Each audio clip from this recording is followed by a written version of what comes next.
नमस्कार दोस्तों, आप सभी विद्यार्थियों का एक बार फिर से स्वागत है एनसीईआरटी एजुकेशन लैब में। तो आज का टॉपिक है set 4 JAC model question paper set 4 class 10th का सामाजिक विज्ञान। तो इकाई 4 है अर्थशास्त्र।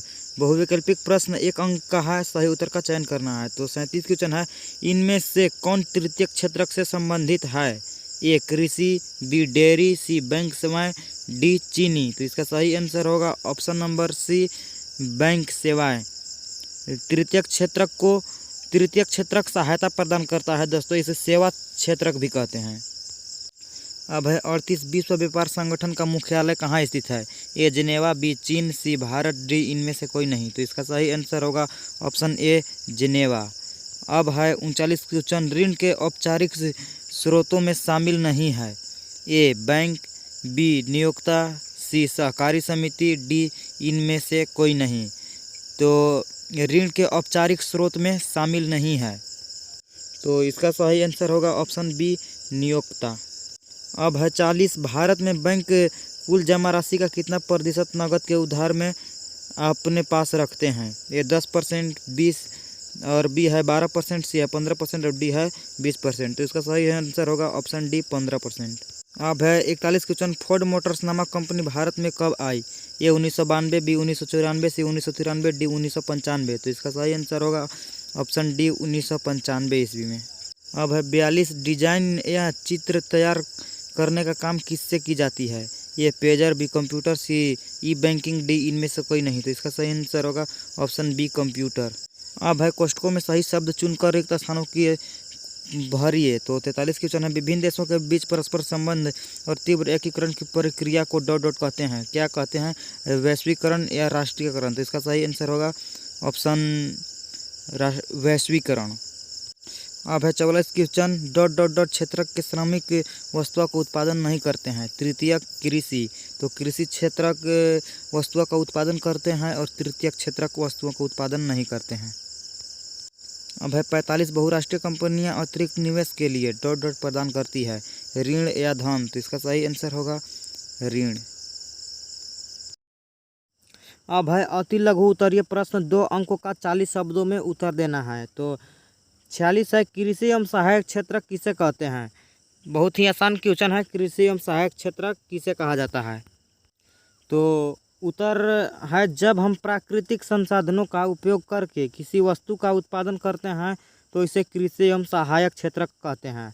तो आप लोग जानते ही हैं, कृषि एवं सहायक क्षेत्र या प्राथमिक क्षेत्र वो उत्पादन करते हैं वस्तुओं का। अब है 27, प्रछन्न बेरोजगारी किसे कहते हैं? तो उत्तर है, अल्प बेरोजगारी को छिपी हुई बेरोजगारी भी कहते हैं, क्योंकि यह उन लोगों की बेरोजगारी जिनके पास कोई रोजगार नहीं है और बेकार बैठे हुए हैं, इसलिए इसे प्रछन्न बेरोजगारी भी कहा जाता है। तो अल्प बेरोजगारी या छिपी हुई बेरोजगारी को ही प्रछन्न बेरोजगारी कहते हैं। अब है लघु उत्तरीय प्रश्न, 4 अंकों का 150 शब्दों में उत्तर देना है। तो 28 क्वेश्चन है, विकास में ऋण की क्या भूमिका का विश्लेषण करें। तो उत्तर है, ऋण के जरिए लोगों की आय बढ़ सकती है और बहुत से अपनी विभिन्न ज़रूरतों के लिए सस्ता कर्ज ले सकेंगे। वे फसल उगा सकते हैं, कोई कारोबार कर सकते हैं, छोटा उद्योग इत्यादि लगा सकते हैं, वे नया उद्योग लगा सकते हैं या वस्तुओं का व्यापार कर सकते हैं।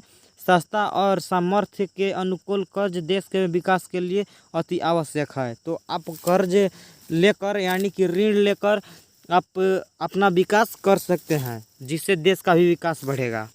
अब है इसी प्रश्न का 8वां में क्वेश्चन है, श्रम कानूनों में लचीलापन कंपनियों की कैसी मदद करेगा।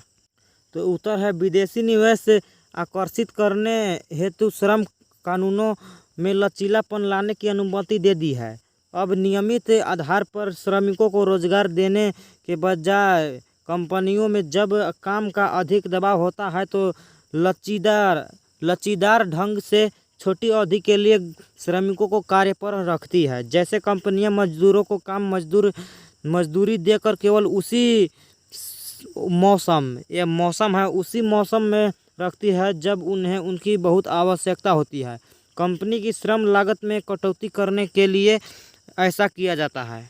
अब है दीर्घ उत्तरीय प्रश्न 5 अंकों का 200 से 250 शब्दों में उत्तर देना है। तो 49 है, ऋण के औपचारिक और अनौपचारिक स्रोत में क्या अंतर है। तो औपचारिक और अनौपचारिक क्षेत्रक यानी कि ऋण के औपचारिक और अनौपचारिक में अंतर लिखना है। तो पहला अंतर है औपचारिक में बैंकों और सभी सहकारी समितियों से कर्जा आते हैं और अनौपचारिक में है ऋण साहूकार, व्यापारी, मालिक, रिश्तेदार, दोस्त इत्यादि से आते हैं। और दूसरा है औपचारिक क्षेत्र में ऋणदाताओं की गतिविधियों की देखरेख के लिए करने वाली संस्था कानून होती है। और अनौपचारिक में है, अनौपचारिक में ऋणदाताओं की देखरेख के लिए कोई संस्था नहीं होती है। और तीसरा है औपचारिक में कम ब्याज लगता है और तीसरा इसमें है अनौपचारिक में अधिक ब्याज लगता है। और पांचवा है यह सुरक्षित है और यह सुरक्षित नहीं है।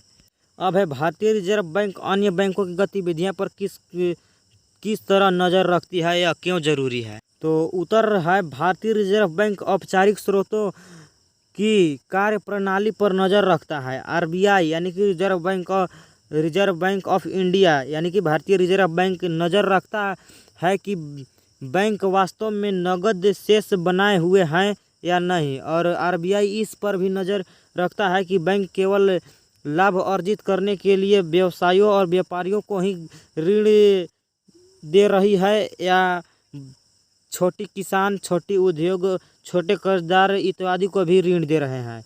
समय समय पर बैंक द्वारा आरबीआई को यह जानकारी देनी पड़ती है कि वे कितना और किनको श्रम दे रहे हैं और इसकी ब्याज की दरें क्या है। तो भारतीय रिजर्व बैंक जो है वो सभी रिजर्व बैंक की देखरेख करता है कि वह किसे दे रहा है, किसको ज़रूरत है ऋण की, उसे क्या कर रहा है, कितना दे रहा है, कितने दर पर दे रहा है, उसकी ब्याज कितना है।